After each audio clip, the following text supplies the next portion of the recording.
얼굴을 보니 반갑습니다. 예, 우리 옆 사람과 같이 인사할까요? 잘 오셨습니다. 예, 좀 인상 쓰지 말고 인사 좀 해주세요. 예, 뭐 인상 쓰지 말고 기쁜 마음으로 우리 인사해 주십시오. 이 시간을 통해서 하나님 주시는 은혜가 남다를 것이라 생각합니다. 저희 찬양단 같은 경우에는요, 그렇습니다. 항상 매주마다 모여서 같이 찬양을 연습하기보단 먼저 기도로 준비하는 그런 부족한 찬양팀입니다. 하나님 앞에 언제나 겸손한 마음으로 서기를 원하고 그렇습니다. 솔직히 오늘 제가 여러분들한테 말씀드리고 싶은 거는 찬양하는데 불편함이 있을 수 있습니다. 왜냐하면 목소리가 상당히 지금 안 좋고 고음은 아예 올라가지도 않고 그렇습니다. 그럼에도 불구하고 많은 이해를 부탁드리고 저를 바라보지 마시고 우리 찬양단 여러분들 함께 하시는 십자가를 바라보시고 예수 그리스도 그분을 바라보시고 그렇게 많이 이해해 주시기 바랍니다. 기도하고 시작하겠습니다. 사랑하신 하나님 아버지, 주님은 우리의 평화이십니다. 주님은 우리의 막힌 담을 허시는 분이십니다. 그가 찔림은 그 어느 것도 아닌 우리의 허물을 위한 것임을 저희들이 잘 기억하고 있습니다. 십자가에 달려 돌아가시기까지, 그 십자가를 참으시기까지 얼마나 많은 아픔이 있었는지 모릅니다. 그럼에도 불구하고 우리 예수님께서는 우리 위해 참으셨습니다. 이 시간 그 예수님을 바라볼 수 있게 해주시옵소서. 우리를 내려놓고 십자가를 바라볼 때 성령으로 우리를 이끌어 주시옵시고 이 시간 개인마다 만나 주셔서 사랑한다 내 아들아, 그리고 내 딸아, 내가 너와 언제나 함께 하겠다, 그렇게 우리에게 약속하여 주시옵소서. 그 힘을 가지고 우리가 예배로 들어가게 해 주시옵소서. 예수님의 이름으로 기도드렸습니다. 아멘. 찬양하겠습니다.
막힌 담을 모두 하셨습니다. 막힌 담을 모두 하셨네.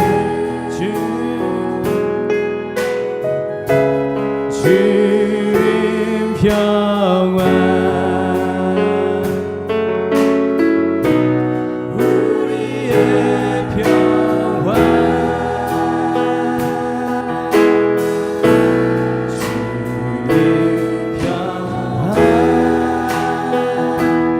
막힌 담을 모두 하셨네.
주는 평화 주는 평화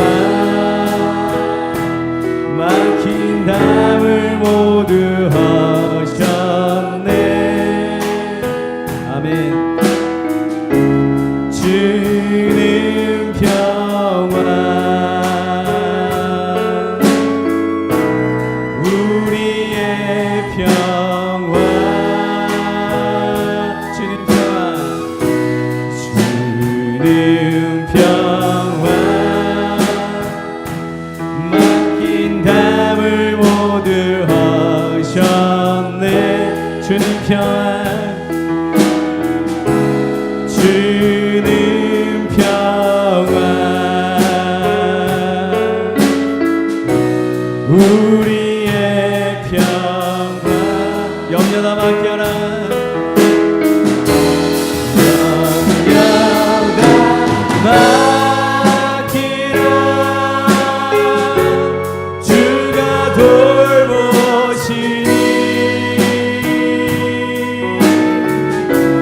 주는 평화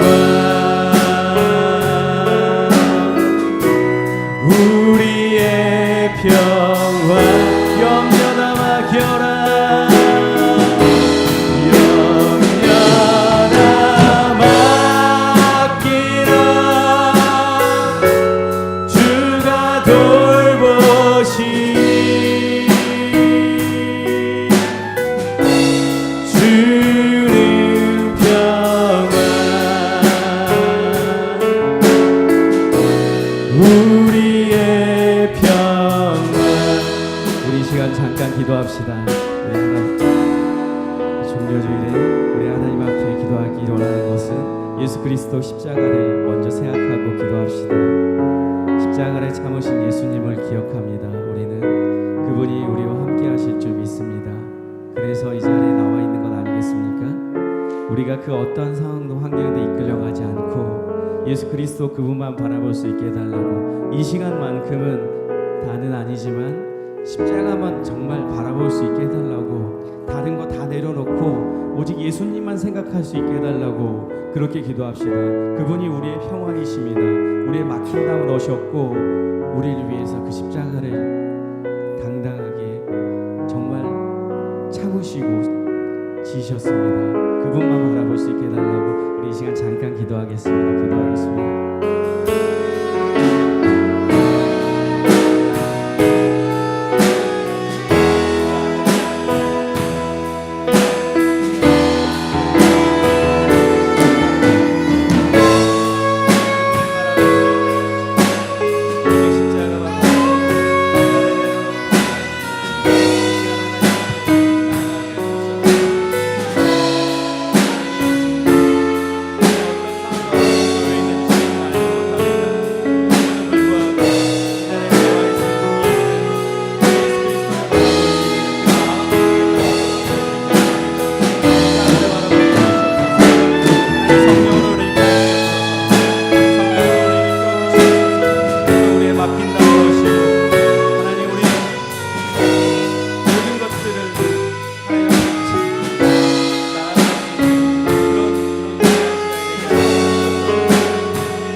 염려다 맡겨라 염려다 맡기라 주가 돌보시니 주는 평화 우리의 평화 염려다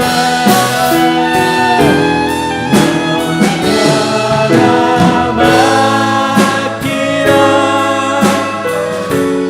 주가 돌보시니 주는 평화 우리의 평화 주님께 주께서는 우리의 막힌 담을 모두 하셨습니다. 믿으십니까? 우리의 평화를 주신 그런 분이십니다. 믿으십니까? 할렐루야. 아멘. 주신실하심 놀라 찬양합니다.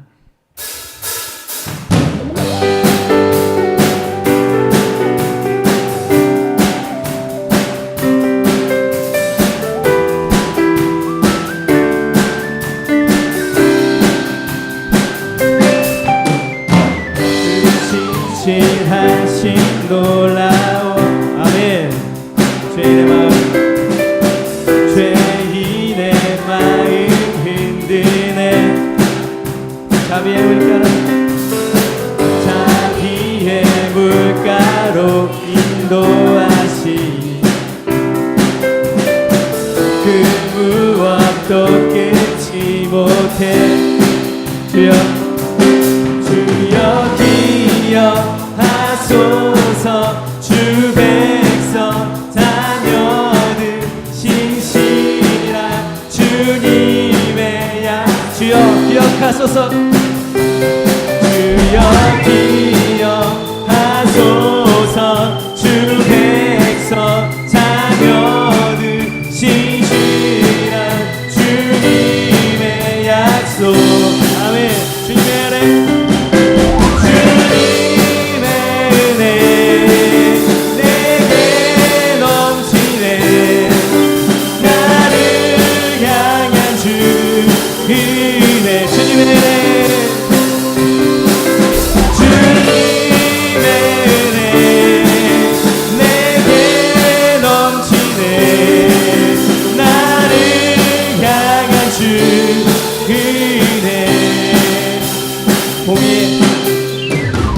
공의와 사랑 놀라.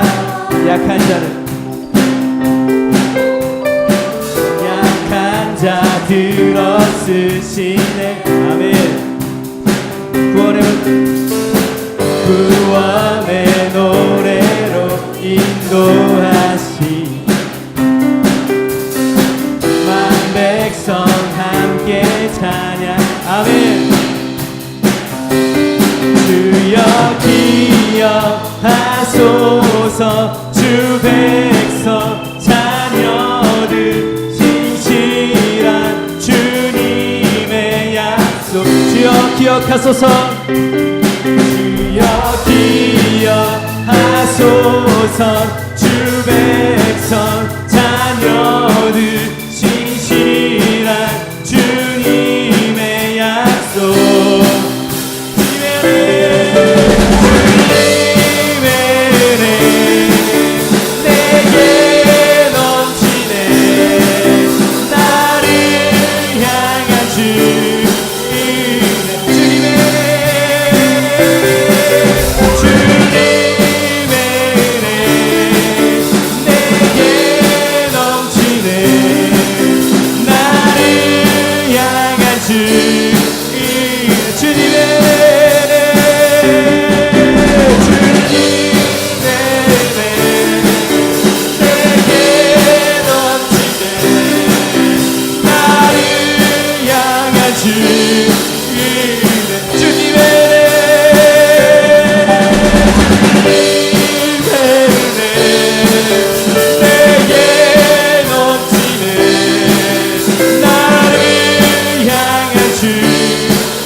찬양 중에 눈을 들어 주를 보내. 소망 중에 마음 다해 주만 나 바라네. 주님을 볼 때 나에게 힘주시네. 주님 안에 모든 두려움 사라져. 호산나 호산나 구원의 주 하나님 찬양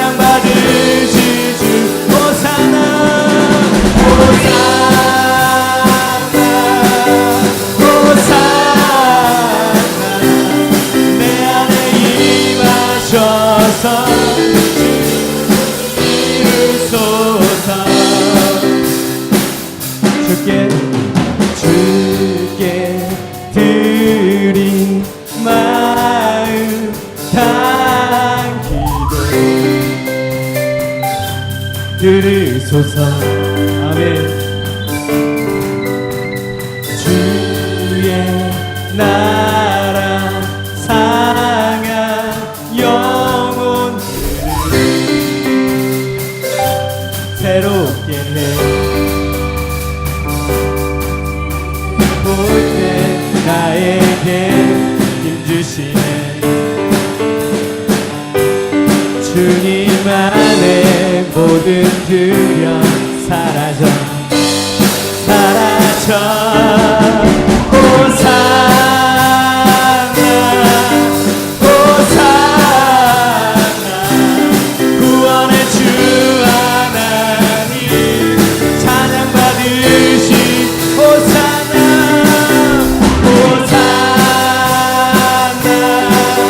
호산나 내 안에 임하셔서 호산나 호산나 호산나 구원의 주 하나님 찬양 받으신 호산나 호산나 호산나 내 안에 임하셔서 주님의 호산나 호산나 호산나 구원의 주 하나님 찬양 받으신 주 호산나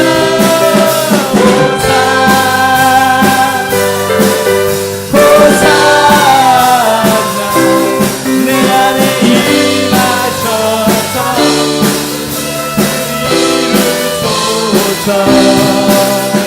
할렐루야.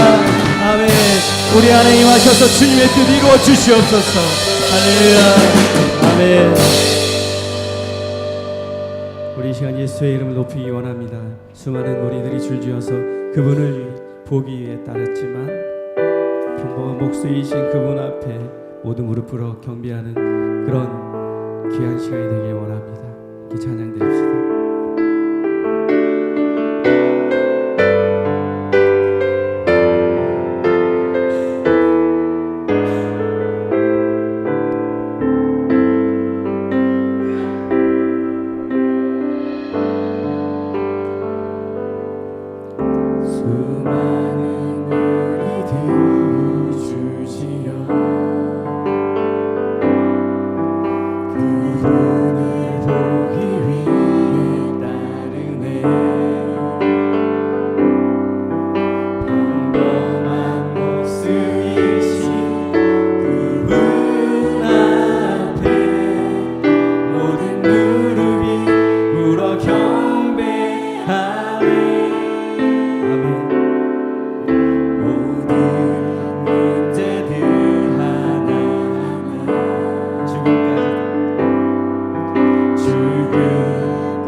나의 소망이 끊어질 나의 소망이 끊어질 삶의 주관자 되신 삶의 주관자 되신 그분 앞에 나의 무릎을 꿇어 경배하네. 나의 삶을 그분께 나의 삶을 그분께 맡길 때 비로소 나의 마음 평안해. 아멘. 구원의 반석 되신 예수의 이름을 소리 높여 찬송하네. 아멘.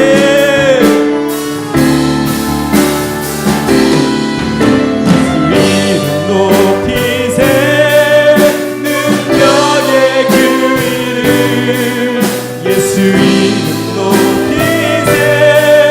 구원의 그 이름 예수 이름을 부르는 자 예수 이름을 믿는 자 예수 이름 앞에 나오는 자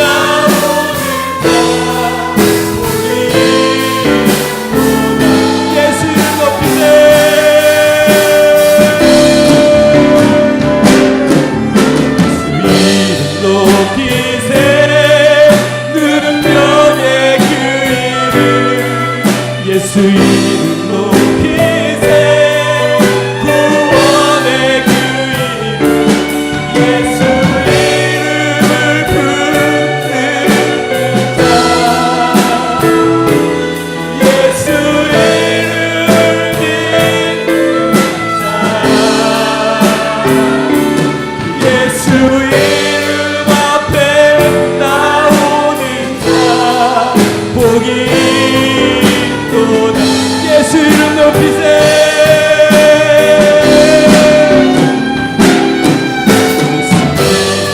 높이세.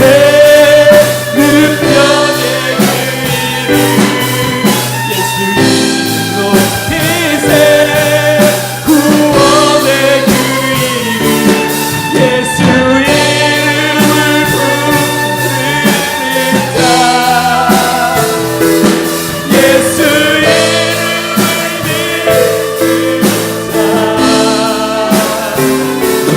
예수 이름 앞에 나오는 자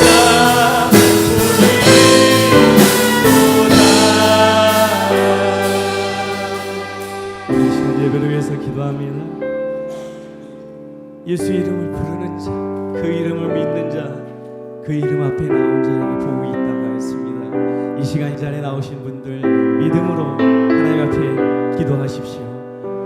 이 시간 하나님을 간절히 원한다고 나에게 찾아와 달라고 그렇게 기도하십시오. 특별히 그리고 귀한 담임 목사님 위해서 기도합니다. 말씀 위해서 많은 준비를 하셨고 이 자리에서 그 십자가를 전하실 것인데 정말 그 오늘 목사님이 영육간에 강건하셔서 그 말씀의 능력이 우리한테 전달되어질 수 있게 달라고 기도합시다. 특별히 이 시간 교회를 위해서 기도합니다. 연약한 자들을 품을 수 있고 지역사회를 품고 아픈 자들을 품어서 이 교회가 많은 사람들을 살려서 키우는 그런 교회가 되게 달라고 선교센터를 지우기에 부족함 없이 사용되어지는 교회가 되게 달라고 같이 기도합시다. 그리고 마지막으로 이 예배를 위해서 기도하는 하늘의 문이 열리고 은혜의 담비가 이 자리에 대해서 우리가 예수 그리스도 그분을 바라볼 수 있는 귀한 시간이 되게 달라고 기도합니다. 기도하겠습니다.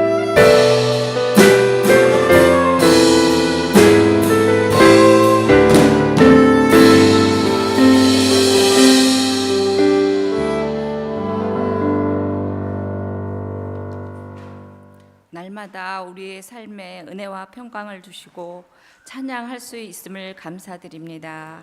오늘도 영광과 찬양을 온전히 드리고자 모였습니다. 지금 저희가 드리는 찬양과 예배를 통해 저희가 가진 무지와 어리석음, 탐욕과 미움 버리게 하시고 오직 사랑과 감사, 기쁨으로 영혼을 채우게 하시옵소서. 죄악이 날로 팽배해가고 속고 속이는 이 세상에서 주님의 뜻대로 살기 어렵지만 담대히 주님의 길을 가게 하옵소서.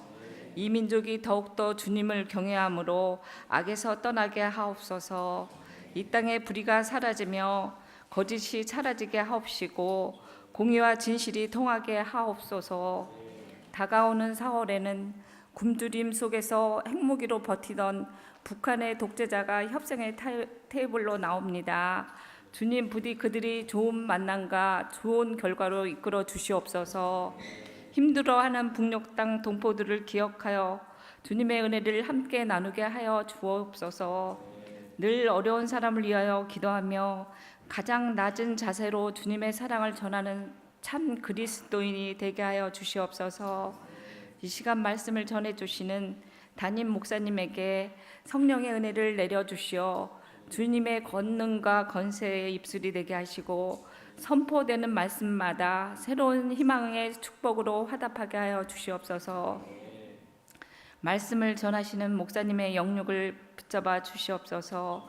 언제나 말씀을 전하시는데 마음을 다하는 목사님께 성령 충만케 하시어 성도들을 양육함에 부족함이 없도록 지혜와 지식과 권세 능력을 더하게 하여 주시옵소서. 또한 부목사님과 전도사님께 또 성령과 가정의 화목을 지키게 하여 주시옵소서. 곳곳에 교회 곳곳에서 사랑과 봉사를 말없이 행하는 모든 분들을 축복하여 주시옵시고 찬양을 드리기 위해 늘 준비하는 찬양단과 성가대에게 은혜와 축복으로 함께 하시옵소서. 이 예배 속에 주님의 은혜가 가득하기를 원하며 우리를 속량하신 예수 그리스도의 이름으로 기도했습니다. 아멘.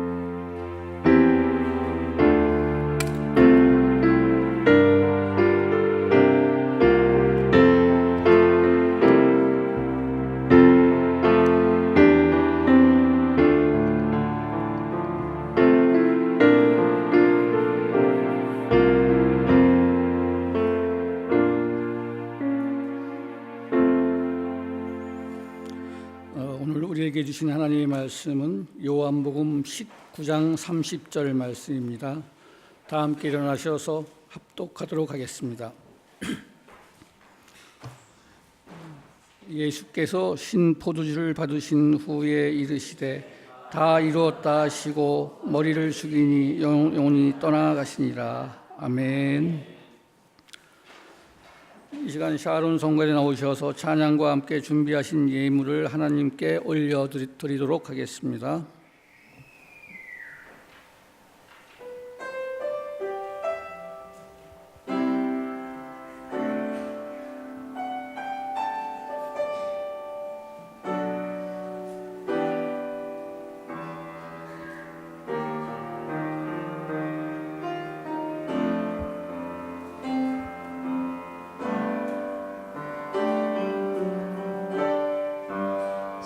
십자가에 달리신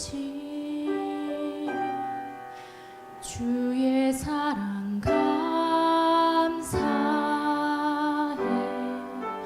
나의 모든 죄짐을 대신 지고 피 흘려 주셨네. 주의 사랑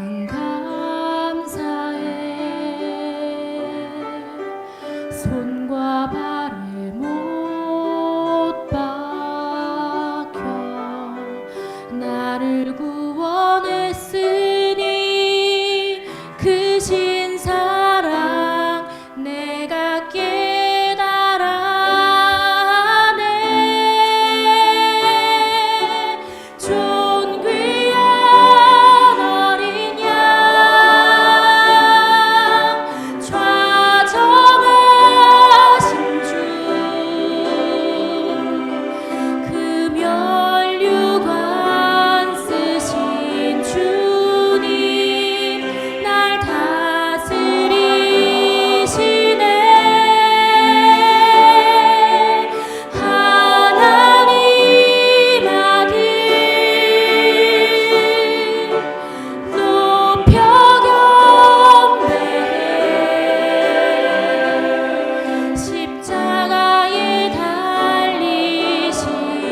이 시간 홍종철 목사님 나오셔서 드린 예물 위에 축복 기도해 주시고 다 이루었다는 제목으로 하나님 말씀 전해 주시도록 하겠습니다. 많은 은혜 받으시기 바랍니다.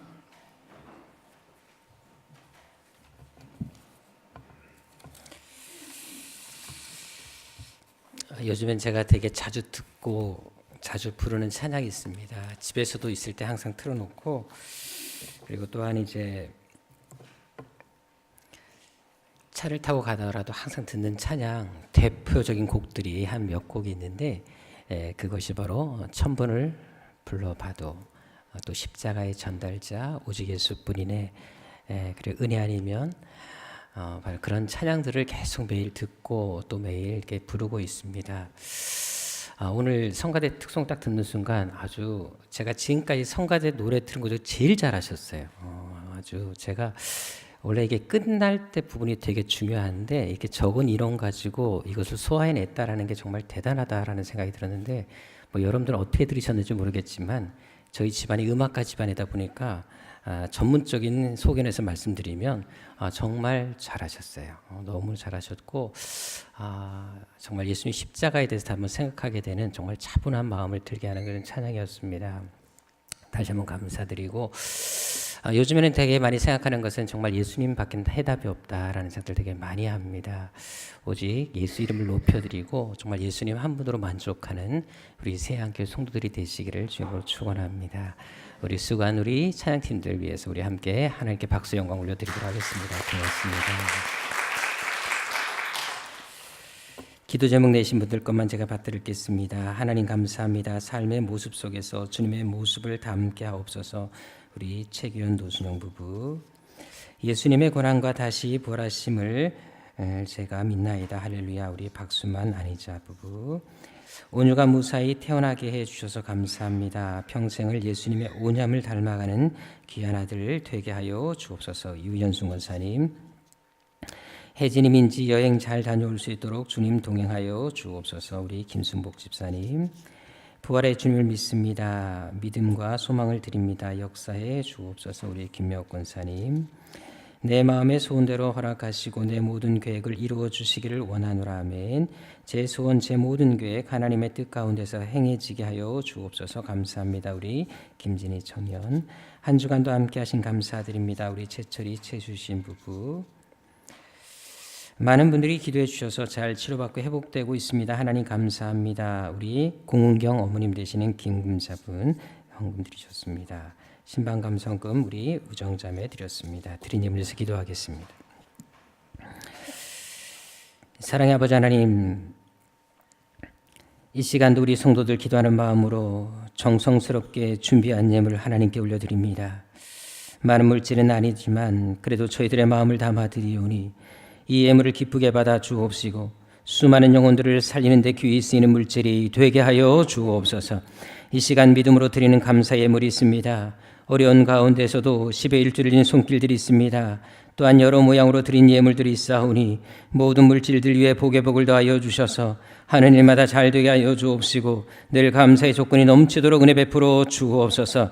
특별히 기도하는 제목이 있습니까? 한마디도 땅에 떨어지지 않고 다 응답되게 하여 주옵시고 평생 동안 건강의 축복, 물질의 축복, 영적인 축복을 허락하여 주셔서 주님 앞에 가는 그날까지 늘 간증하며 돕고 섬기는 삶을 살아가도록 은혜 베풀어 주옵소서. 또한 이 예배를 위해 늘 수고하는 손길들이 있습니다. 그들 한 사람 한 사람 위에 반드시 복 주시고 또 복 주셔서 영혼이 잘되고 범사가 잘되며 강건한 축복이 저들의 생애 가운데 늘 풍성하도록 은혜 베풀어 주옵소서. 존귀하신 예수님의 이름으로 축복하며 기도드립니다. 아멘. 우리 옆사람과 인사하겠습니다. 이 세상의 가장 아름다운 호수는 당신의 눈입니다.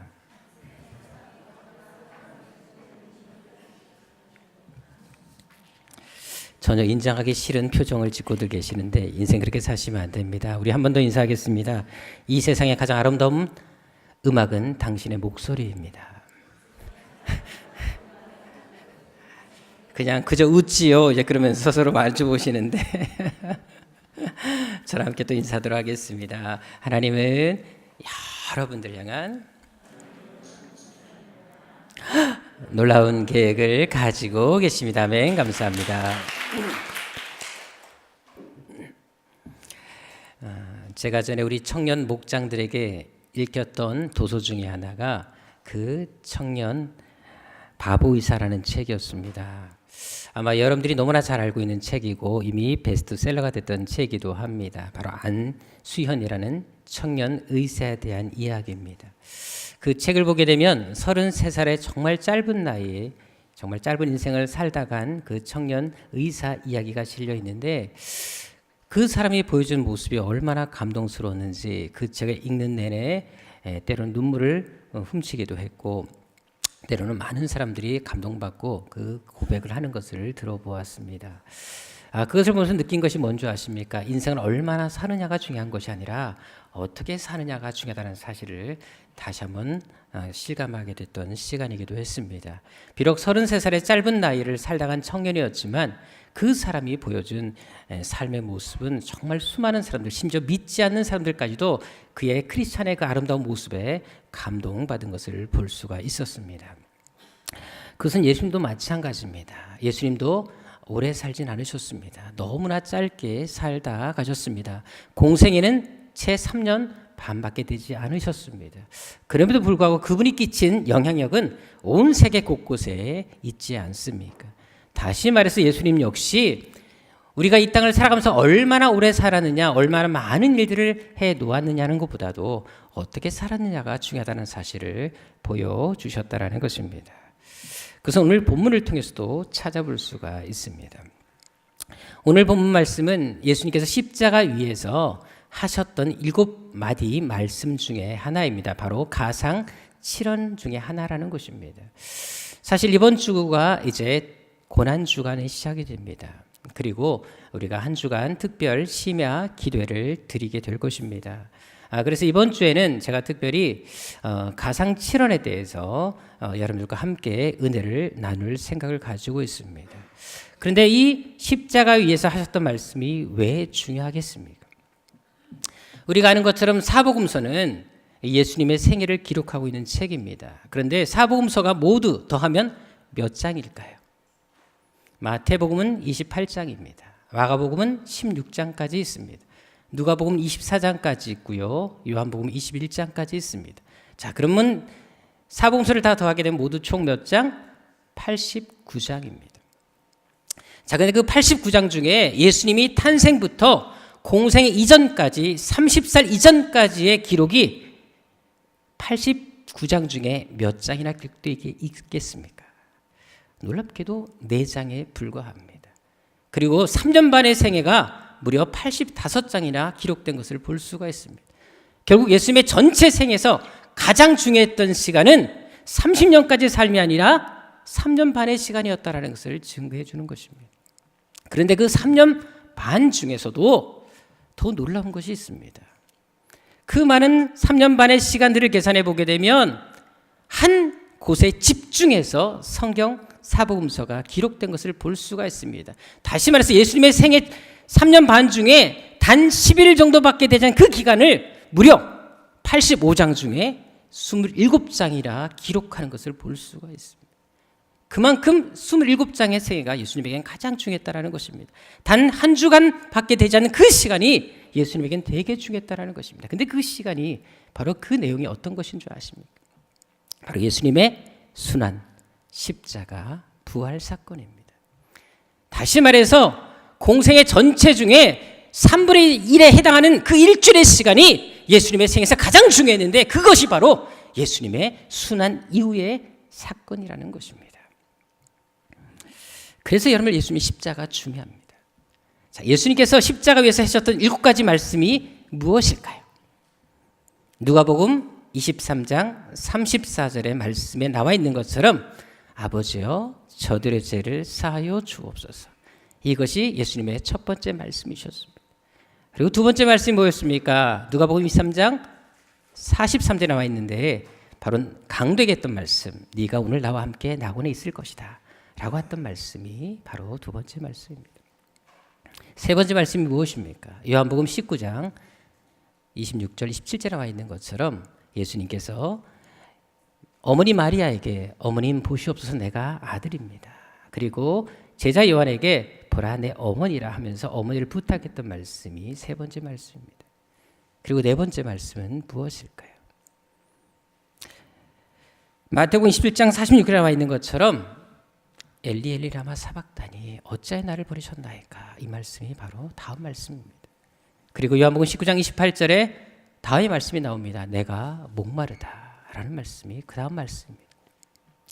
그리고 누가복음 23장 46절에 나와 있는 것처럼 아버지여 내 영혼을 당신께 의탁합니다 라는 말씀이 또 나와 있고요. 그리고 오늘 본 말씀이 바로 예수님의 십자가의 7가지 말씀의 전부입니다.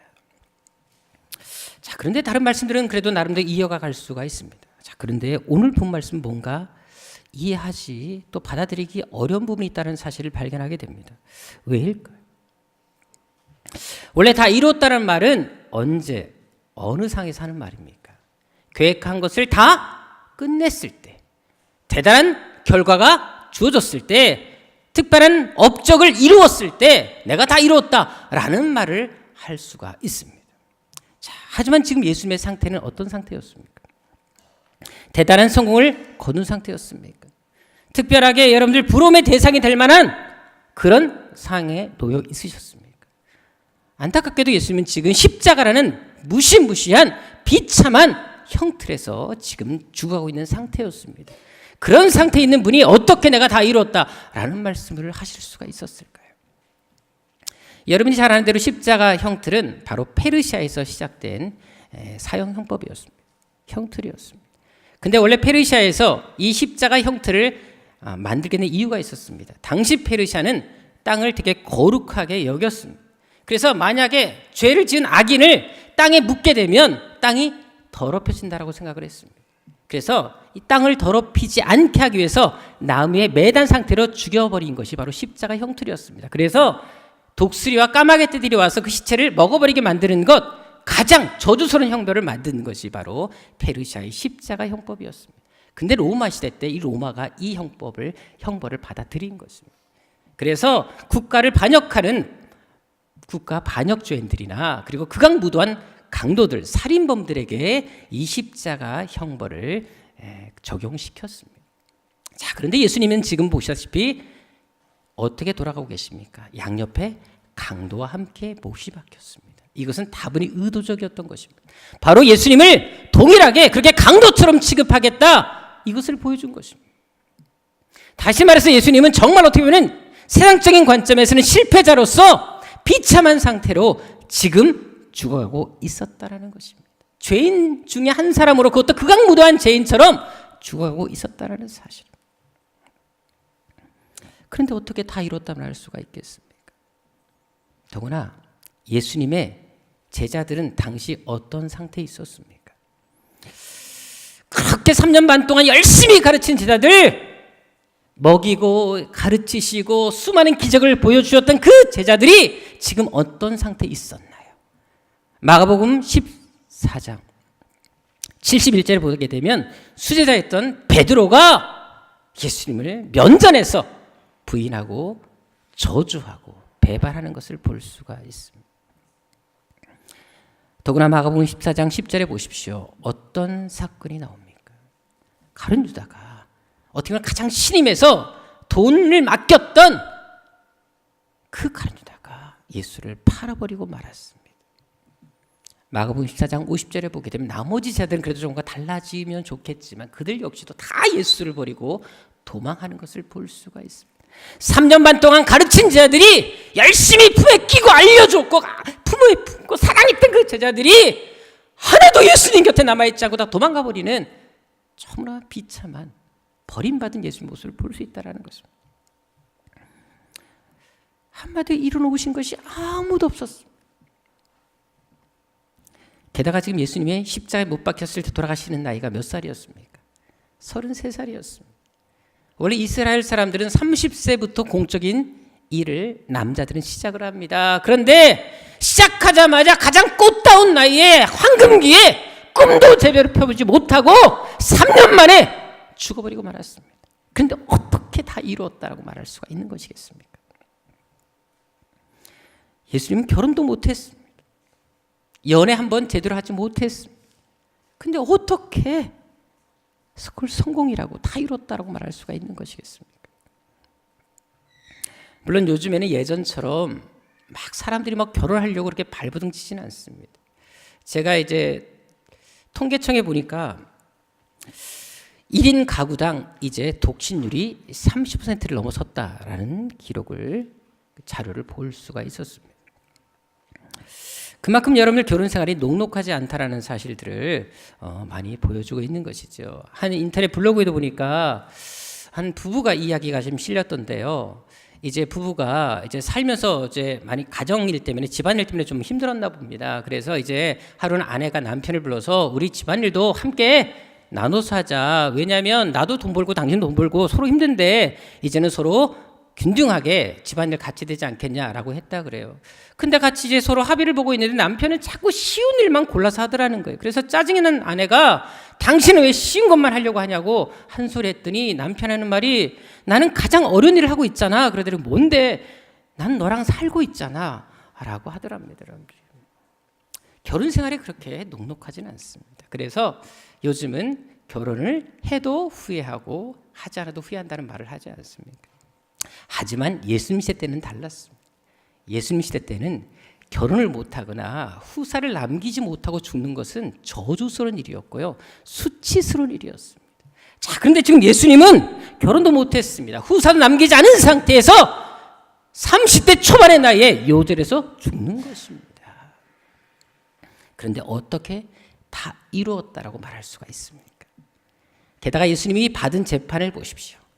공정한 재판을 받으셨습니까? 억울한 재판을 받으셨습니다. 우리가 복음서를 쭉 읽어보시면 알겠지만 예수님은 철저한 음모에 의해서 누명을 쓰고 죽게 되셨습니다. 한마디로 예수님은 세상적인 관점에서 정말로 조금도 부러워할 만한 어떤 것이 없는 비참한 인생을 마감했다라는 것입니다. 자, 그런데 오늘 본문에 보게 되면 아무것도 이룬 것이 없으신 예수님은 대단한 성공을 거두신 것처럼 다 이루었다라고 지금 선포하고 계시는 것입니다. 게다가 오늘 성경에 보게 되면 이 단어는 한 단어로 끝을 맺고 있습니다. 두 단어가 아니라 한 단어입니다.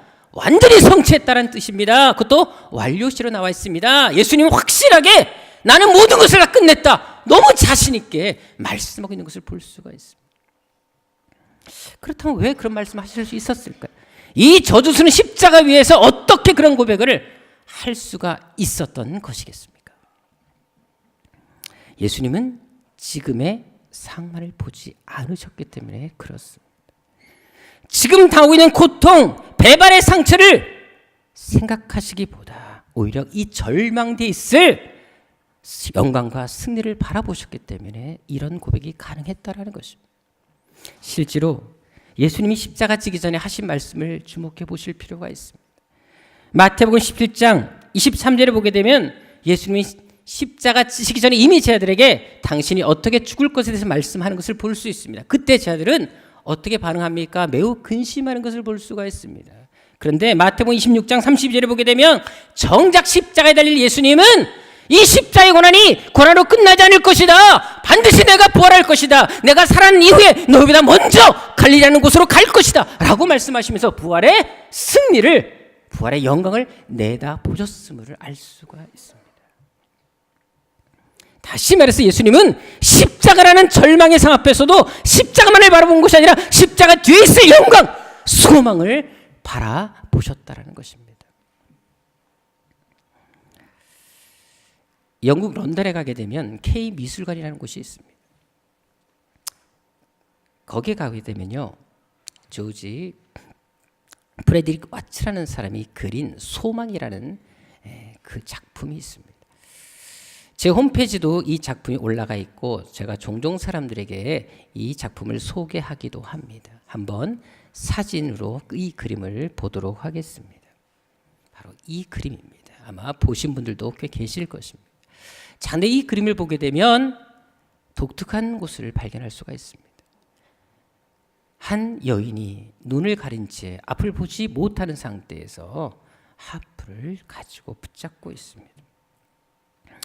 자, 근데 중요한 건 뭐냐면 여러분들, 이 비파를 갖고 있는데 이 비파의 줄이 모두 7줄인데요. 참 안타깝게도 이 7줄 중에 남아있는 것은 한 줄밖에 되지 않습니다. 근데 이 여인이 한 줄을 붙잡고 지금 연주를 하고 있는 모습이 바로 이 작품의 내용입니다. 자, 이 작품을 통해서 보여주고 싶었던 메시지가 무엇이겠습니까? 어떤 절망이 온다 할지라도 아무리 사방이 막혀 있고 아무것도 할 수 없는 상황에 놓여 있다 할지라도 단 한 줄의 소망만 남아 있다 할지라도 그 소망을 붙잡으라는 것을 이 작품을 통해 말씀해 주고 있습니다. 실제로 오바마 대통령이 이 작품에 많은 영감과 도전을 받고 대통령의 꿈을 꿀 수 있었다라고 자신의 자서전에 글을 남긴 것을 볼 수가 있습니다. 바로 어떤 상에서도 소망을 품으라는 것입니다. 그것은 우리도 마찬가지입니다. 하나님은 어떤 절망의 상황에 우리가 놓였다 할지라도 우리에게 항상 소망의 줄을 남겨놓으신다는 사실을 우리는 알 필요가 있습니다. 사방에 아무리 막혀있다 할지라도 하나님은 하늘의 창만큼은 열어온다는 사실을 우리는 기억할 필요가 있다는 것입니다. 그래서 어떤 상황에서도 고난 속에서도 우리는 다시 일어설 수 있는 것입니다. 실제로 야고보서 1장 2절에 어떤 말씀이 있습니까? 우리 같이 읽어보도록 하겠습니다. 시작. 내 형제들아 너희가 여러 가지 시험을 당하거든 온전히 기쁘게 여겨라. 여러분들 우리가 시험이 다가올 때마다 어떤 부분 일부분만 기쁠 것이 아니라 온전하게 모든 시험 어떤 시험에서도 그것을 기쁘게 즐겁게 받아들여라 라고 말하는 것을 볼 수가 있습니다. 심지어 로마서 5장 3절과 4절을 보게 되면 어떤 말씀이 있는 줄 아십니까?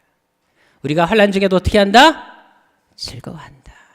여러분들이 이 즐거워한다는 단어는 원래 뜻은 자랑한다라는 뜻입니다. 놀랍게도 환난을 당할 때 이 환난을 자랑하라고 말씀하고 계십니다.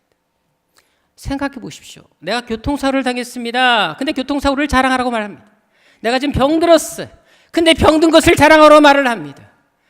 내가 다쳤습니다. 진로가 열리지 않아요. 사업이 망했어요. 그럼에도 불구하고 그것을 자랑하라고 말합니다. 어떻게 자랑거리가 될 수 있습니까? 근데 하나님 말씀하시면 자랑해라. 자랑하면 이 일을 통해서 내가 반드시 소망을 이루어주겠다라고 말씀하십니다. 바로 너의 믿음대로 되게 하시겠다라는 하나님의 약속이 주어지고 있는 것입니다.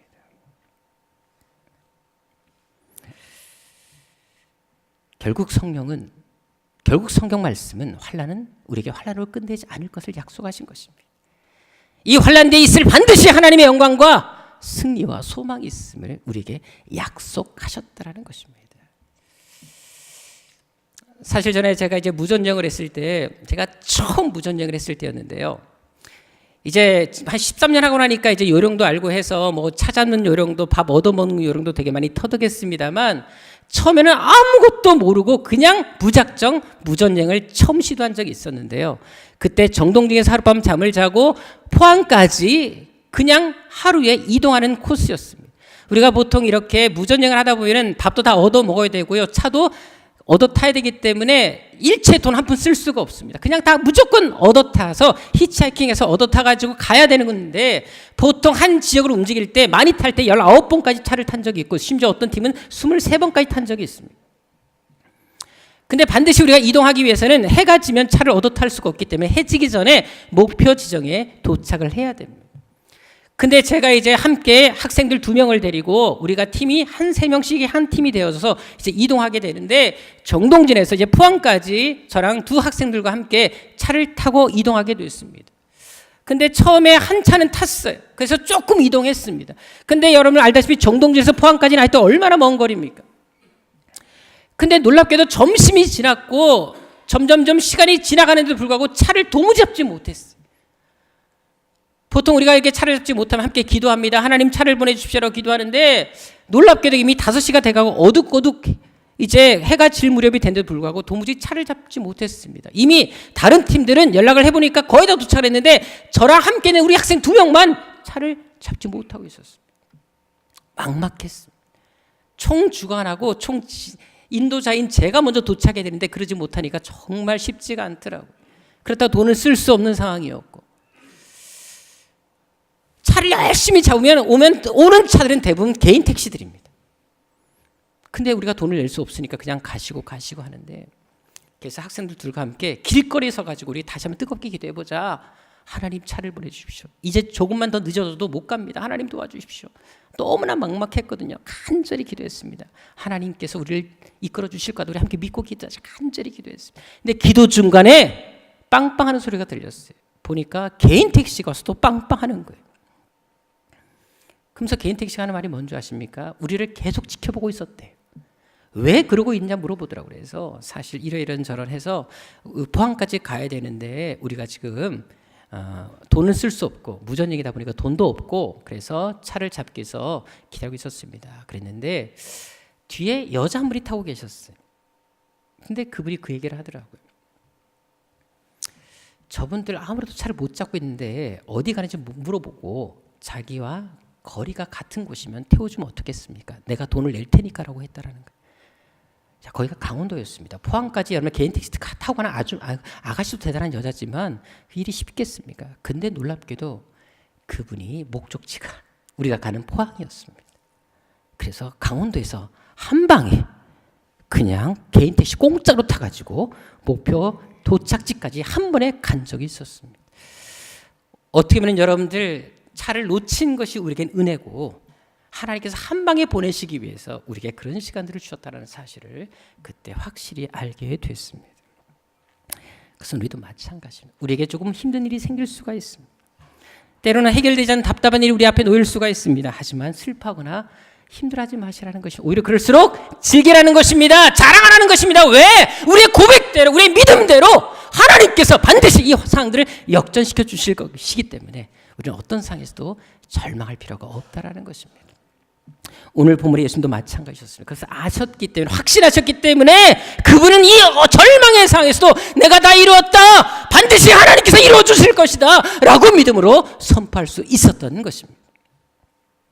심지어 믿었던 제들이 배반당했다 할지라도 제들은 제자가 남아있지 않음에도 불구하고 다 이뤘다고 선포할 수 있었던 이유가 바로 여기 있습니다. 왜? 누가복음 22장 32절에 보게 되면 비록 보잘것없고 지금 실패한 자들이지만 그들 역시도 돌이킨 다음에는 놀라운 하나님의 일꾼으로서 쓰임받을 수 있다는 사실들을 아셨기 때문에 그것을 바라보고 믿음으로 이렇게 선포할 수 있었던 것입니다. 그것은 예수께서 당하신 재판도 마찬가지였습니다. 억울한 재판이었죠. 누명 쓴 재판이었습니다. 할 말 많으셨겠지요. 하지만 예수님이 어떻게 반응하셨습니까? 마태복음 27장 14절에 보게 되면 예수님은 재판 가운데서도 억울한 재판 가운데도 한 말씀도 대답하지 않으십니다. 할 말 많으셨겠지만 감정적으로 대하지 않으십니다. 묵묵히 참으십니다. 왜요? 요한계시록 1장 7절에 와 있는 것처럼 언젠가 마지막 때 그들의 악한 행위를 하나님께서 갚아주실 때문에 그렇습니다. 반드시 그들이 심판받을 것을 아셨기 때문에 지금의 상황에 대해서 억울해하거나 힘들지 않게 그것을 받아들였다는 것입니다. 실제로 데살로니가 후서 1장 6절에 어떤 말씀이 있는 줄 아십니까? 너희로 환난을 받게 하는 자들에게는 환난으로 갚으시는 것이 하나님의 공이다라고 나와 있는 것을 볼 수가 있습니다. 여러분들 우리가 하나님을 믿는다는 것이 얼마나 대단한 줄 아십니까? 여러분들 우리에게는 누가 있다? 든든한 하나님이라는 백이 있다는 거 아십니까? 여러분들 한 분을 건드렸다가는 하나님이 직접 손을 대신다는 것입니다. 그들의 큰 코를 그냥 납작하게 만드시겠다고 하나님 말씀해 주는 것입니다. 여러분 저도 함부로 건드리지 마십시오. 하나님이 특별히 저를 사랑하시기 때문에 저를 건드렸다는 큰 코 다치십니다. 마찬 그런 믿음으로 사시라는 것입니다. 그런 자부심으로 사시라는 것입니다. 하나님이 우리를 위하시면 누가 우리를 대적하리요? 결코 하나님이 내 편이시기 때문에 아무도 나를 건드리지 못한다. 이런 믿음으로 사시라는 것입니다. 여러분들이요. 그것을 말씀하고 계십니다. 반드시 너희가 고난당하느냐? 내가 갚아줄 거야. 그러니까 너는 사람 보지 말고 환경 보지 말고 넌 나만 바라봐. 이 말씀하고 계시는 것입니다. 다 맡기라는 것입니다. 하나님이 알아서 손댈 거니까 너는 불평해하지 마. 내가 책임질게 라고 말씀하는 것입니다. 오늘 본문의 예수님도 마찬가지였습니다. 그걸 아셨기 때문에 억울한 모함 속에서도 불평하지 않고 속상해하지 않고 다 이루었다. 왜? 앞으로 하나님께서 이 고난 속에 이 이후에 주실 영광과 승리를 바라보셨기 때문에 그걸 아셨기 때문에 이런 고백을 할 수 있었던 것입니다. 그렇다면 여러분들 예수님께서 십자가 위에서 운명하셨을 때 그때 예수님의 표정이 어땠을까요? 자, 오늘 본문을 다시 보게 되면 예수님이 다 이루었다라고 말씀하신 다음에 고개를 숙이시고 운명하는 것을 말씀해 주고 있습니다. 자, 그렇다면 여러분들 이때 예수님의 표정이 어땠을까요? 만약 여러분들이 이 표정을 그림으로 그린다면 예수님의 십자가에 못 박힌 그 얼굴을 어떻게 그리시겠습니까? 보통 일반 죄인들이라면 십자가의 고통이 워낙 컸기 때문에 5만 가지 일그러진 얼굴을 가지고 막 저주와 고통 속에 정말 참혹한 모습으로 죽어갔을 것입니다. 하지만 예수님은 어떻게 돌아가셨을까요? 여기 고개를 숙였다라고 나와 있지 않습니까? 이것은 잠을 잘 때 사람이 고개를 떨구는 편에서 사용되는 말이기도 합니다. 예수님은 잠을 자듯이 평안하게 가셨던 것을 알 수가 있습니다. 그 참혹한 고통 속에서도 억울한 재판, 억울한 누명, 사랑하는 제들까지 배반당하는 상황에서도 예수님께서는 절망의 얼굴이 아니라 오히려 편한 얼굴로 죽음을 맞이하셨다는 것입니다. 왜요?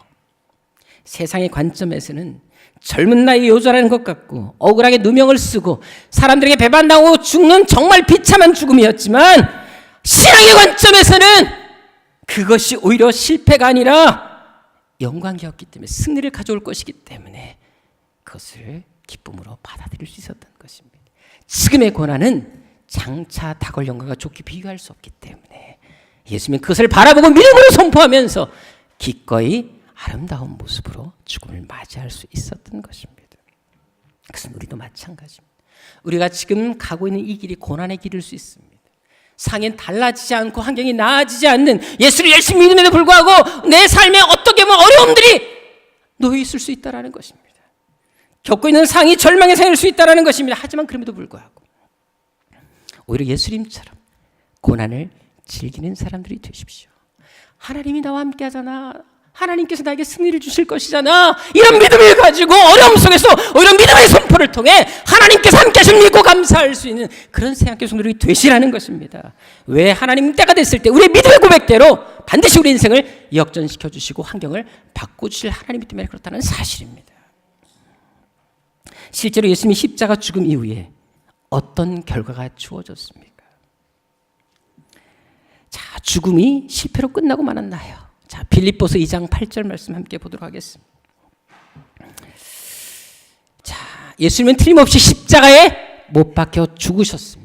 세상의 관점에서는 너무나 비참한 죽음이었고 세상 사람들은 그를 바라볼 때마다 가슴을 치게 됐고 쟤들은 눈물을 훔치기까지 했었습니다. 비참한 죽음이었습니다. 하지만 하나님은 그것을 끝내지 않으셨습니다. 9절에 보게 되면 하나님이 그를 지극히 높이십니다. 모든 이름에 뛰어난 힘을 주십니다. 10절에 보게 되면 모든 세상의 권세들 무릎들을 예수 이름 앞에 꿇게 하는 것을 볼 수가 있습니다. 가장 존귀한 하나님의 사람으로 세우셨던 것을 볼 수가 있습니다. 결국 예수님은 승리자가 되셨습니다.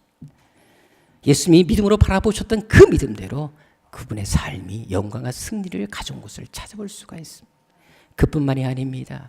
쟤들 역시 어떻게 됐습니까? 예수님은 쟤들에 대한 슬픔의 그림, 불만의 그림을 그리지 않으셨습니다.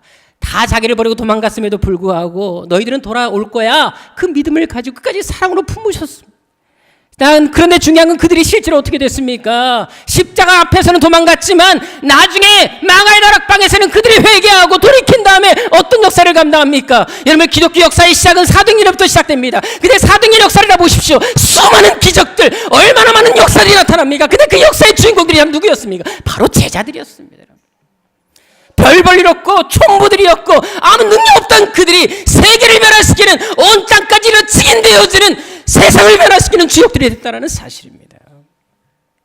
그것은 우리도 마찬가지입니다. 지금 보잘것 없이 보이고 부족해 보일지라도 쟤들처럼 얼마든지 하나님이 우리를 위대하게 사용할 수 있다는 것입니다. 아무리 지금의 상황이 절망스럽다 할지라도 실망하지 마십시다. 힘들어하지 마십시다. 우리에게는 능력 주시는 자가 있음을 기억하시길 바랍니다. 지나가는 돌들에도 그냥 길가에 버린 돌들로도 아브라함에서 사손을 만들 수 있으시며 메마른 뼈들을 통해서 강력한 군대를 만드실 수 있는 그 아버지 하나님이 우리 아버지가 된다는 사실을 믿고 사시라는 것입니다. 전에 조선일보에 보니까 한 경매장에 나온 세상의 구세주라는 작품이 있었습니다. 근데 그 작품이 레오나르도 다빈치의 제자인 볼트라 피오라는 사람이 만든 작품이다라고 해서 경매에 얼마를 파는 줄 아십니까? 무려 77,000원에 팔렸어요. 스승이 그리면 가치가 올라가는데 제자 그리니까 확실히 77,000원에 팔렸습니다. 근데 나중에 확인해 보니까 이게 진짜 제자 그린 그림이 아니라 레오나르도 다빈치의 그림인 것을 알게 됐습니다. 자, 그럴 때 이 가치가 어떻게 뛴 줄 아십니까? 그래서 경매장에 나오게 됐는데 그때 이 가접치가 얼마에 팔렸냐면 2천억 원에 팔렸습니다. 우리 강병희 권사님만 놀라시고 다른 분들은 별로 놀라지 않으시는데 인생 그렇게 사시면 안 돼요. 2천억보다 더 많이 가지고 계시나요, 여러분들이요? 복권 5만 원만 당첨돼도 감동하시는 분들이 2천억 원에 감동도 안 하시다니 말이 안 되죠. 여러분들 다시 2천억 원에 됐어요, 여러분들이. 2천억에 팔렸습니다. 여러분들 레오나르도 다빈치가 그렸다는 그 하나만으로도 7만 원짜리가 2천억으로 뛰는데 레오나르도 다빈치를 만드시고 창조하신 그 하나님이 여러분의 인생을 그리신다면 여러분의 인생의 가치가 얼마나 대단해 하시겠습니까? 그래요, 여러분들이 그런 존재를 믿으시길 바랍니다. 하나님의 자부심으로 사십시오. 내가 새안교회 성도다, 내가 하나님의 자녀다, 이 사실에 대해서 자부심을 갖고 사시라는 것입니다. 우리 옆 사람과 인사하겠습니다. 당신은 크게 쓰임받을 것입니다. 한 번 더 하겠습니다. 나는 더 크게 쓰임받을 것입니다. 여러분들이 크게 쓰임받을 것을 믿으십니까? 특별히 73대기 비전에 하나님께서 여러분을 사용하실 걸 믿으십니까? 그 믿음대로 되게 하시는 것입니다, 여러분들이요. 시카고에 대화재가 난 적이 있었습니다. 그래서 시가지가 다 불탔을 때 그 시가지 중심에 무디 목사님이 심호하는 교회가 있었는데요. 그 교회도 완전히 싹 타버리고 말았습니다. 갑작스러운 화재로 인해서 무디 목사님도 잠옷바람에 성경책 하나 끼어들고 간신히 도망쳐 나왔어요. 기자들이 막 몰렸습니다. 근데 평소에 기독교에 불만을 갖고 있는 기자들이 무디 목사님을 찾아갔어요. 그러면서 잠옷바람에 도피하고 있는 무디 목사님에게 이렇게 말을 비아냥거리면서 던졌습니다. 아니, 이전부터 목사님들 강조했던 것이 무엇입니까? 하나님은 전전능하다 하지 않으셨습니까? 근데 어떻게 하나님이 분란 가운데서도 교회만은 태우지 않아야 되지 않겠습니까? 라고 하면서 목사님을 공격을 했습니다. 자, 이때 무디 목사님 이렇게 말씀하셨습니다. 나는 이전부터 하나님께 지금보다 더 좋은 성전 주시기를 기도하고 있었습니다. 그리고 기도의 응답으로 지금 교회가 불탄 것입니다. 우리가 큰 교회를 헐고 다시 세운다면 돈이 많이 들 것을 아시고 하나님이 친히 불을 태우셔서 건물을 허는 비용을 들지 않게 하실 것입니다. 라고 이상한 대답을 하셨습니다. 기자들이 되게 어이없어 했죠. 그래서 다시 이렇게 질문했습니다. 아, 그럼 그 큰 교회를 세울 돈은 있으신가요? 라고 물어봤어요. 자, 목사님이 그때 옆구리에 끼고 있던 성경책을 꺼내들면서 이렇게 말씀하셨습니다. 나는 돈을 가지고 있지 않지만 아무리 써도 바닥이 나지 않는 하나님의 금고인 이 성경책을 가지고 있습니다. 그러므로 당신은 얼마 가지 않아서 이전 성전보다 더 큰 위대한 성전 건축하는 것을 보게 될 것입니다. 한 푼도 없는 분이 믿음으로 그것을 선포하셨습니다. 다 비웃고 돌아갔습니다. 자, 그리고 나서 이 화재 이후에 목사님이 영국에 가서 부흥회를 인도하셨습니다. 근데 부흥회에 참석했던 수많은 성도들이 은혜 받기 시작하면서 무디 목사님 교회를 건축해야 된다라고 해서 후원금을 보내기 시작했습니다. 자, 어떻게 된 줄 아십니까? 우리 PPT 사진 보여주겠습니다. 이것이 바로 무디 목사님의 새로 건축한 교회입니다. 보시면 알겠지만 여러분들 이전과는 상상치도 못할, 비교도 못할 위대한 하나님의 성전을 세우게 하셨던 것을 볼 수가 있습니다. 결국 그 믿음대로, 믿음의 고백대로 이런 성전을 하나님이 세우게 하신 것입니다. 여러분, 하나님은 지금도 여러분을 통해 이런 역사를 만들어 가실 수가 있습니다. 절망의 상황도 기적의 도로 바꾸실 수 있고 우리에게는 어떤 문제도 당신의 계획으로 바꿀 수 있는 분이 우리 아버지 하나님이라는 사실입니다. 따라서 아무리 지금 상황이 희망이 없어 보이도 지금의 상황에 집착하지 마시고 현재 상황을 보지 말고 문제와 씨름하지 말고 하나님과 씨름하시라는 것입니다. 오늘 본문에 예수님이 그렇게 하셨습니다. 십자가를 못 박혀 돌아가는 상에서도 사람들에게 집중하거나 제들을 바라본 것이 아니라 자기를 못 박은 군병들을 바라본 것이 아니라 하나님을 바라보십니다. 하나님께 기도했습니다. 하나님을 부르짖습니다. 그랬더니 그분의 고백대로 믿음대로 십자가로 끝난 것이 아니라 영광과 승리가 주어졌다라는 것입니다. 그렇다 우리도 주님께서 품으신 그 믿음의 꿈을 품어야 되지 않겠습니까? 인생 위기 앞에 놓여있다 할지라도 실망하는 낙심하기보다 더 그럴수록 믿음으로 몸부림쳐야 되지 않겠습니까? 우리 새학교 성도들만큼은 그렇게 살기를 주님으로 축원합니다. 남들이 똑같이 고난 속에도 불평하고 엄마고 절망하고 좌절할 때에도 그래도 불구하고 사람들이 나를 아프게 하고 내 가족 내 자녀가 나를 힘들게 할지라도 그럼에도 불구하고 그들에 대한 믿음의 그림을 그리고 우리 가정에 대한 믿음의 그림을 그리고 나에 대한 믿음의 그림을 그리면서 내 인생을 역전시킬 그 하나님을 기대하면서 믿음으로 결단하고 믿음으로 고백하는 새한교회 성도들이 되시기를 주 이름으로 축원합니다. 기도하겠습니다. 아버지 하나님, 하나님은 우리를 이 땅에 보내실 때 실패자로 살려고 보내지 않으셨습니다. 늘 넘어지고 깨어지고 늘 허덕이다가 다시 오라고 우리를 보내시지 않으셨습니다. 독수리 날개치며 올라가듯이 그렇게 승리의 삶을 살도록 우리를 이 땅에 보내주셨습니다. 우리 아버지 하나님 바로 그런 분이 아니십니까? 우리가 어떤 하나님을 믿고 있다는 사실을 기억하게 도와주시고 어떤 절망의 상에서 믿음으로 살게 하여 주옵소서. 믿음으로 몸부림치게 하여 주옵소서. 다른 사람들이 절망하고 다른 사람들이 믿음의 길을 떠날지라도 환난과 고통 속에 예수를 부인한다 할지라도 나만큼은 끝까지 믿음에 서게 하여 주옵시고 끝까지 이 믿음의 길을 걷게 하여 주옵시며 어떤 절망의 상에서 믿음의 고백을 하며 믿음의 꿈을 꾸는 하나님의 사람들 되게 하여 주옵소서. 존귀하신 예수님의 이름으로 기도드립니다. 아멘. 다 같이 일어나셔서 오직 믿음으로 찬양드리겠습니다. 요즘에 이 찬양을 또 저희가 되게 많이 부르기도 합니다. 갈수록 많은 사람들이 신앙에서 떨어져 나갑니다. 왠지 정말 예수 믿는 사람들의 모습이 많이 사라져갑니다. 교회를 다니지만 모습만 교회를 다니지 정말 제대로 예수 믿는 사람을 찾아보기 어려운 시대에 우리가 살고 있습니다. 사람들은 다 변해도 우리는 주님을 섬깁시다. 믿음 흔들리고 주를 떠난다 할지 우리만큼은 주님을 따르는 사람들이 있으면 좋겠습니다.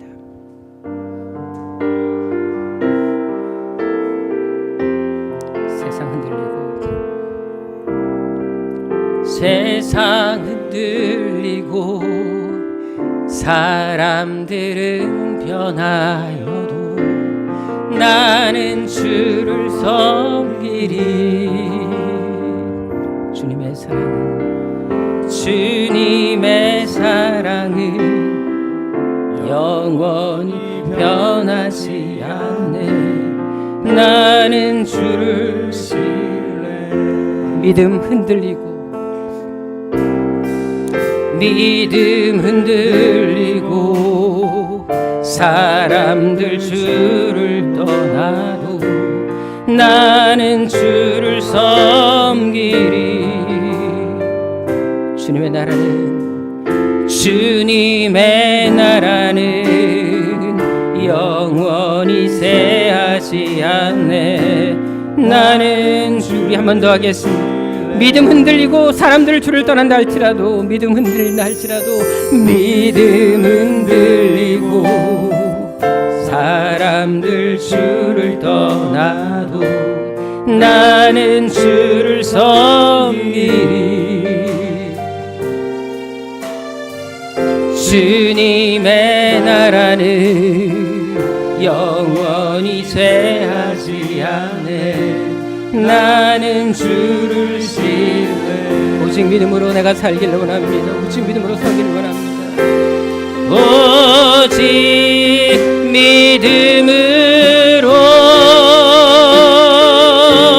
믿음으로 내가 살리라. 오직 믿음으로 내가 오직 믿음으로 내가 살길 원합니다. 오직 믿음으로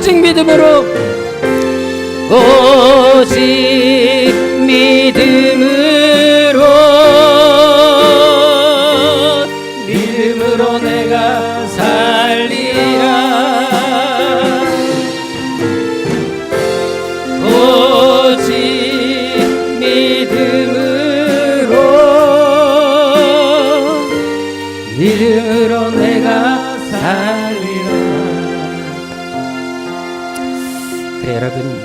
절망 가운데서도, 고통 속에서도, 고난 속에서도, 우리가 생각지 못한 어려움 속에서도 하나님은 우리를 향한 위대한 계획을 가지고 계십니다. 환경들을 바꾸어서 아름다운 결과물을 허락해 주실 것이며 영광을 선물해 주실 것입니다. 이 시간 그 하나님을 기대하며 기도합시다. 하나님, 늘 넘어진 인생, 늘 실패한 인생이 되지 말게 하시옵소서. 어떤 환경 가운데서도 승리하는 인생, 세상 사람들에게 도전적인 인생이 되게 하여 주옵소서.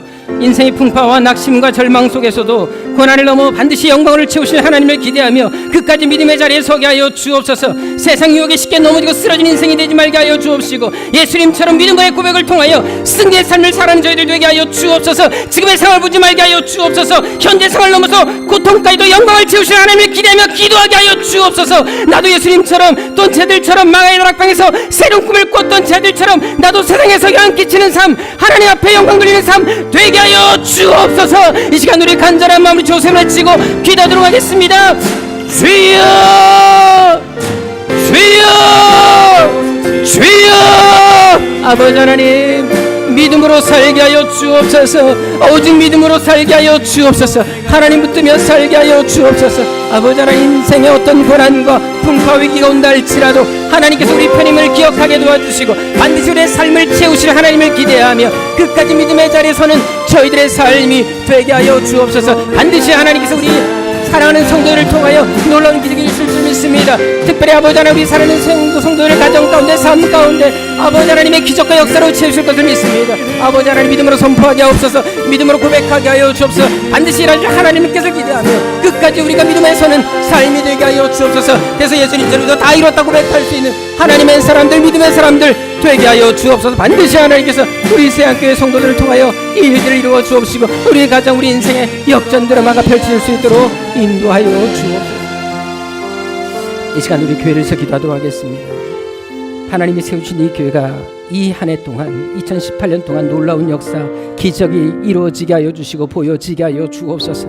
세안교회 우리 아버지 하나님, 정말 복음을 위해서, 선교를 위해서 일할 수 있는 사람들을 세워주시고 보내주옵소서. 정말 온전히 그 일들을 위해서 헌신할 수 있는 하나님의 사람들이 세워지게 하여 주옵소서. 특별히 세우신 직분자들을 통하여, 재직들을 통하여 이 역사가 아름답게 열매 맺게 하여 주옵시고 정말 이 교회가 믿음의 교회, 하나님의 살아계신 역사가 나타나는 교회 되게 하여 주옵소서. 우리가 기도하는 1300의 비전이 이루어지게 하여 주옵소서. 나를 통해 이루어지게 하여 주옵소서. 반드시 우리의 믿음의 고백을 통하여, 믿음의 꼴을 통하여 이루어지게 하여 주옵소서. 나를 사용하여 주옵소서. 나를 써 주옵소서.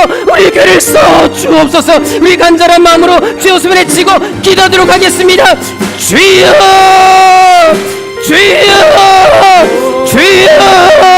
아버지 하나님, 반드시 우리 교회를 사용하여 주옵소서. 우리 성도들을 사용하여 주옵소서. 12, 70, 300의 비전에 주역들이 되게 하여 주옵소서. 믿음의 꿈을 꾸며 이 사역을 향해 달려가는 저희들 되게 하여 주옵소서. 아버지, 우리 사는 성도들 이 땅을 살아가면서 우리 아버지도 세상에서 영향 끼치는 삶을 살아야 되지 않겠습니까? 아버지는 사도행전의 수많은 기적을 보였던 자들처럼 우리 역시 그런 기적의 주인공 통로가 되지 않겠습니까? 아버지는 반드시 그 일들을 우리가 감당할 수 있도록 도와주옵소서.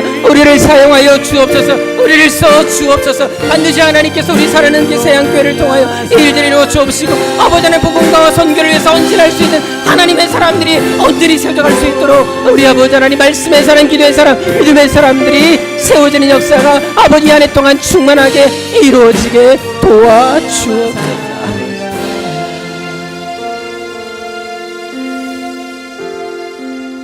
하나밖에 없는 아들까지도 내어주실 정도 우리를 너무너무 사랑하시는 아버지 하나님, 이미 우리를 이 땅에 보내시기 전에, 창세전에 우리를 향한 놀라운 계획을 가지고 계신 아버지 하나님, 그 하나님의 놀라운 계획에 우리가 쓰임받기를 원합니다. 그러기 위해서 먼저 믿음으로 서기를 원합니다. 어떤 절망의 상에서도 절망을 바라보기보다, 시험을 당할 때에도 힘들어하기보다 오히려 그것을 즐기며 자랑하기를 원합니다.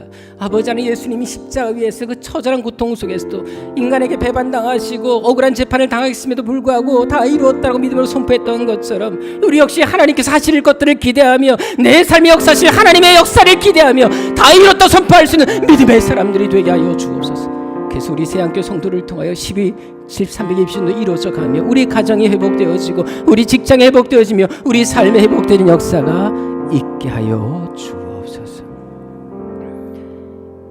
이제는 우리 주님 예수 그리스도의 은혜와 아버지 하나님의 지극하신 사랑하심과 성령님의 교통하심이 어떤 인생의 절망과 아픔과 고통 속에서도 하나님의 은혜를 기대하며 믿음으로 선포하며 고난까지도 자랑하기를 원하는 여기 모인 당신의 거룩한 백성들 머리 위에 이제로부터 영원토록 함께 있을지어다.